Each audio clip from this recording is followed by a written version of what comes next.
Good morning, everyone. Good morning, ma'am. My name is Maylami P. Hilig from BID 1A. For today, I will discuss my topic about art since 1945. So first is propaganda. Propaganda. Many art scholars argue that all art has its roots in propaganda or religious ideas. While this sweeping generalization is still debated today, it is obvious that some art is indeed used first and foremost as propaganda.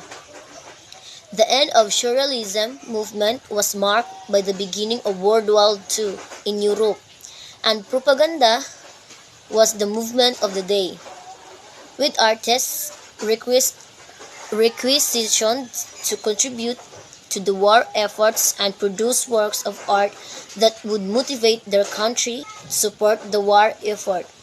The idea was to create a righteous anger.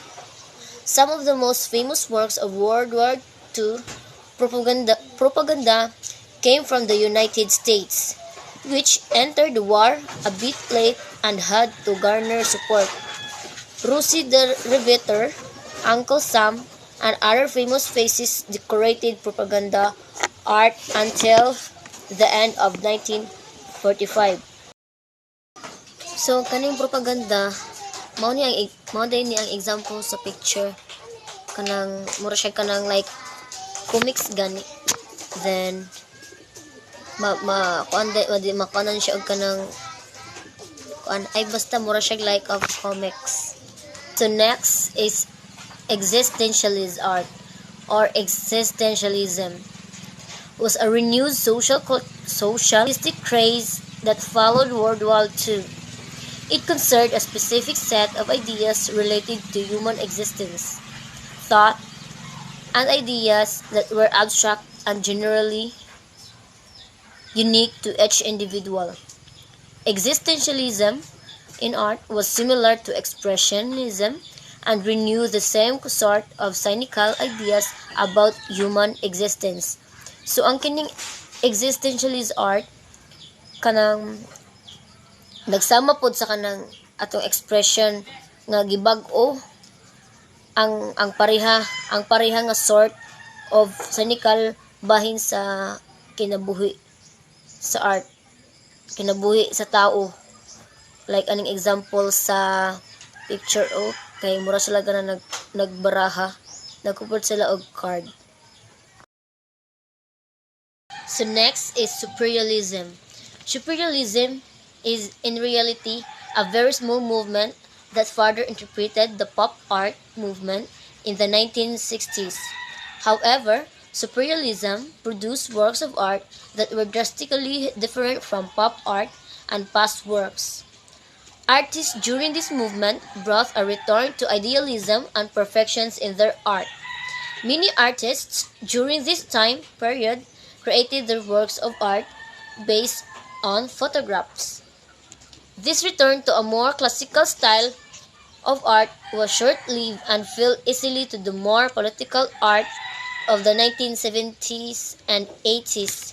So ang kaning surrealism sa pagkatinuod usa ka gamay kaayo na kalihukan nga dugang naghubad sa kalihukan sa pop art, like sa makita nato sa picture is kanang mura sad siya kanang makalibat gani ang iyahang kuan, makalibat iyahang pagpaint gani.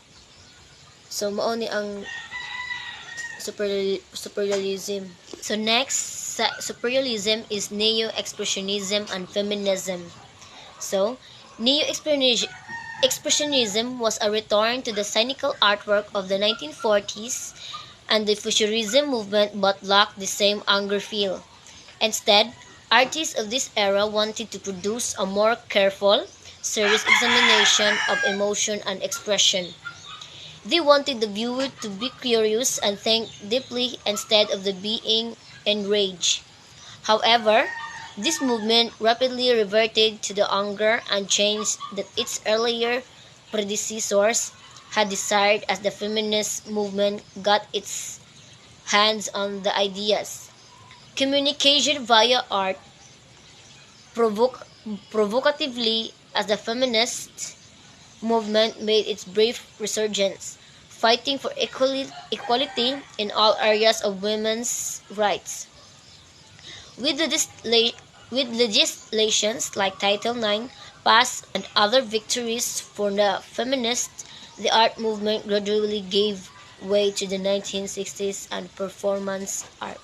So ang kining Neo Expressionism usa ka pagbalik sa scenical artwork sa 1940s, sa 1940s og ang futurism nga kalihukan apan kulang sa pareha gani isa kanang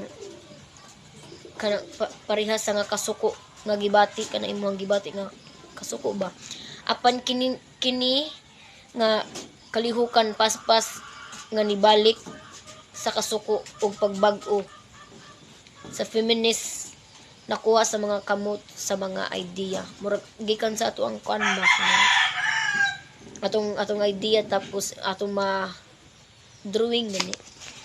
So and the last is performance art. Performance art. The last decade of the 20th century featured art that was largely labeled as performance art.